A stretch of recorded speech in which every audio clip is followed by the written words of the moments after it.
আজ আমি আপনাদেরকে ভুট্টা দিয়ে পিঠে বানিয়ে দেখাবো। দারুণ স্বাদের রেসিপি। দেখুন কত সহজে খুব সুন্দর একটা রেসিপি তৈরি হয়ে যায়। চলুন তাহলে ভিডিওটি শুরু করে নেওয়া যাক। রেসিপিটি বানিয়ে নেওয়ার জন্য আমি এখানে দুটো ভুট্টা নিয়েছি। এরপর এগুলো খোসাগুলো ভালোভাবে ছাড়িয়ে নেব। আপনাদের প্রয়োজন অনুযায়ী ভুট্টার ব্যবহার করতে পারেন। এরপর দেখুন খুব ভালোভাবে এই ভুট্টার খোসাগুলো ছাড়িয়ে নিয়েছি। এবার বড় ভুট্টাটা আমি দুভাগ করে নেব, যাতে এই ভুট্টার বীজগুলো ছাড়াতে আমার সুবিধা হয়। আমি এখানে ভুট্টার বীজগুলো ছাড়িয়ে নেওয়ার জন্য ছুরি ব্যবহার করছি। ছুরিতে খুব সহজে ছাড়িয়ে নেওয়া যায়, তবে আপনারা যদি ছুরি দিয়ে ছাড়াতে না পারেন সেক্ষেত্রে গ্রেটারের সাহায্যেও গ্রেট করে নিতে পারেন।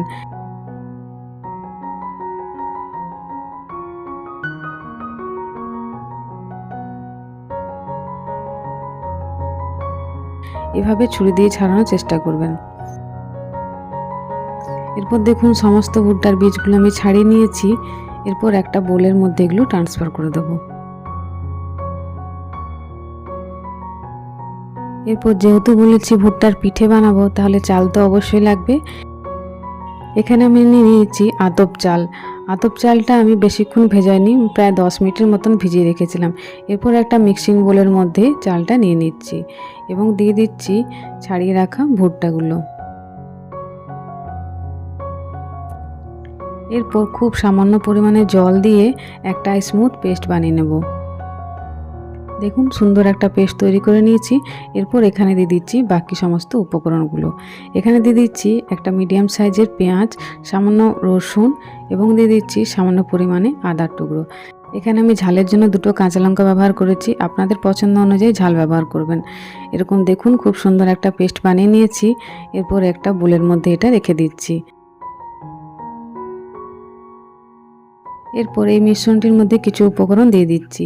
দিয়ে দিলাম সামান্য জিরের গুঁড়ো, দিচ্ছি সামান্য একটু ধনের গুঁড়ো এবং দিয়ে দিলাম হলুদ, স্বাদ মতো লবণ। এরপর খুব ভালোভাবে এগুলো মিশিয়ে নেব। সমস্ত উপকরণ খুব ভালোভাবে মিশিয়ে নেওয়ার পর 10 মিনিটের জন্য এটা ঢাকা দিয়ে রেস্টে রেখে দেবো। মিনিট 10 পর ঢাকাটা খুলে নিচ্ছি। দেখতে পাচ্ছেন মিশ্রণটা মিনিট 10 পর কিছুটা ঘন হয়ে এসেছে। এরপর চলুন পিঠেগুলো তৈরি করে নিই। এখানে একটা ফ্রাইং প্যান নিয়ে নিয়েছি এবং এর মধ্যে সামান্য তেল ছড়িয়ে দিচ্ছি। তেলটা খুব ভালোভাবে সমস্ত ফ্রাইং প্যানটার মধ্যে ছড়িয়ে নেব। এরপর দিয়ে দেবো তৈরি করে রাখা ব্যাটারটা 2 ডাবু মতো। এবার যেমনভাবে আপনারা ধোসা তৈরি করেন সেরমভাবে খুব ভালোভাবে ঘুরিয়ে ঘুরিয়ে চারিদিকে ছড়িয়ে নিতে হবে। ঠিক এরমভাবে ছড়িয়ে নেবেন। দেখুন কি সুন্দরভাবে আমি চারিদিকে ছড়িয়ে দিচ্ছি, যাতে কোনো দিকে খুব বেশি মোটা বা পাতলা না হয়ে যায়। এরপর আমি এটা 2 মিনিটের জন্য ঢাকা দিয়ে দেব। মিনিট 2 পর ঢাকাটা খুলে নিচ্ছি। দেখুন এটা খুব সুন্দরভাবে একদিকটা হয়ে এসেছে। এরপর আমি অন্য দিকটা উল্টে দিচ্ছি। এইভাবে বার কয়েক উল্টে পাল্টে নিলেই খুব সুন্দরভাবে তৈরি হয়ে যাবে আমাদের ভুট্টার পিঠে।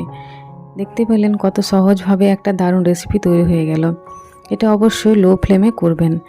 দেখুন এরকমভাবে হালকা হাতে প্রেস করে নেবেন, যাতে খুব ভালোভাবে পিঠেটা তৈরি হয় এবং কোনোভাবে কাঁচা না থাকে। দেখুন একটা পিঠে আমি খুব সুন্দরভাবে বানিয়ে নিয়েছি এবং পরবর্তী পিঠেটা আপনাদেরকে বানিয়ে দেখাচ্ছি।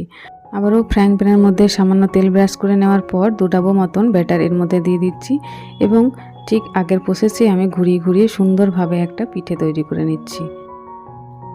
এটা আপনারা বাচ্চা হোক অথবা বড় সবার টিফিনে এই রেসিপিটি বানিয়ে দিতে পারেন। আগের দিন রাত্রেবেলায় সমস্ত ব্যাটার তৈরি করে রাখুন এবং সকালবেলায় উঠে ঝটপট এটা বানিয়ে দিন। তাহলে ভুট্টা দিয়ে বানানো এরকম একটা রেসিপি কেমন লাগলো অবশ্যই কমেন্ট বক্সে জানাবেন। রেসিপি ভালো লেগে থাকলে অবশ্যই লাইক, শেয়ার, কমেন্ট করবেন এবং চ্যানেলটি সাবস্ক্রাইব করে পাশে থাকবেন। ভালো থাকবেন। দেখা হচ্ছে পরবর্তী নতুন একটা ভিডিওতে। Bye bye.